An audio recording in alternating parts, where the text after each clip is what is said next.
This is going to show you how to make a background of text. I've got my primary label. I've got my other labels locked. And you can see here on my primary label, I've got a label shape. And I'm going to lock that temporarily. And I'm going to zoom out a little bit because I want to have more text than will fit on the label, and then we'll use the clipping mask. Okay, I'm going to do the default black and white colors for now. And I'm going to type my product name in a, let's go semi-bold. And let's see, all capitals. Okay, so we got our product name, we got Joe's, and then we will select it with the black arrow, type, and create outlines. Now it's probably a good idea to make a new sublayer under the primary label, and I'm going to call it name, and I'm just going to drag Joe's in there because we're going to duplicate this many times, and if we weren't contained, it would get a little messy. All right. So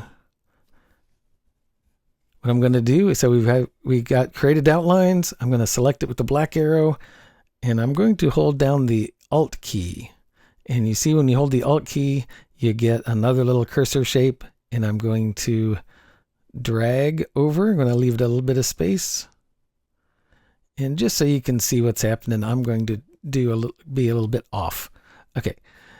Now that I've duplicated it once, I can pull down the object menu to transform again. And just do that again, over and over, transform, and you see there's a keyboard shortcut, which is Command D on the Mac and Control D on the PC. So hold down the command and go D, D, D, D, D, D. And I want to make a bunch more than I need. Now you can see that I was a little bit at an angle, and so they're all slanted. They go down the hill. Everything else is locked, so I'm going to just select all of these texts, and I'm going to get out my alignment palette, and I'm going to align the tops. There. So now they're all perfectly aligned. They should be evenly spaced from left to right. If there weren't for some reason, right, you have some right misplaced, you can select them all, align the tops, and distribute the centers. All right. The next thing to do is to group all of these together. Let's see. So select them all, pull down the object menu to group. So here in the label shape, if we select one of them, they all get selected. And that's important because what we're going to do is we're going to select one, everything gets selected with the black arrow. I'm going to hold down the Option key, and I'm going to do Option drag, and I'm going to go off to the side a little bit. So how cool is that? It's super cool. Now I'm going to select both of those. This is the tricky part. I'm going to select both of those lines, and I'm going to group those together. Object group. And the reason I do that is so I can do this. I'm going to select one. They all get selected. They all come with me. And I'm going to hold down the Alt key and drag straight down. I'm eyeballing it to make sure the distance is even. And now I can go Command D over and over and over again and make a wallpaper, so to speak. How cool is that? And here in the layers panel, you can see they're all nicely contained in the new layer that I made. That's kind of important for a couple of things, a couple of reasons. So I can select them all at once, and I can come in here and I can change the color, right? So it's not quite so, I just want it to be a background element and not the primary element. Already that's looking pretty good. Or, it's common to have these kind of rotated a little bit, which is why I wanted to make many more than fit on the page. All right. Another neat thing you can do, once you select all of them, you can go over here and get the eyedropper tool, which is right there, and we can select the background.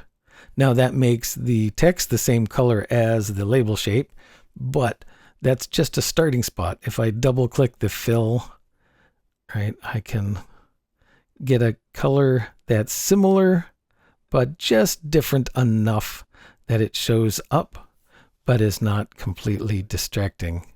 I can turn off the web colors button and also be a little bit more precise.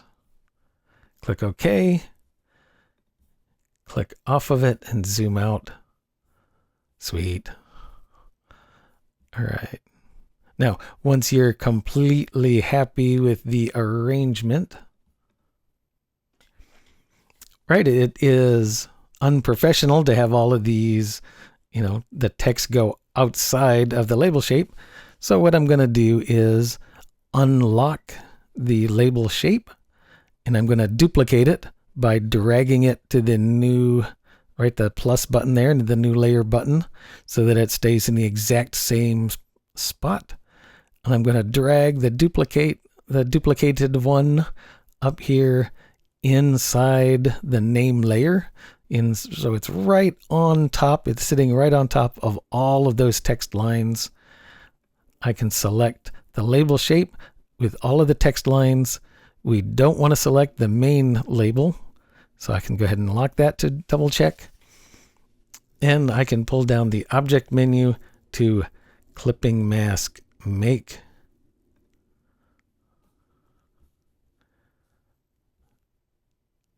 How cool is that?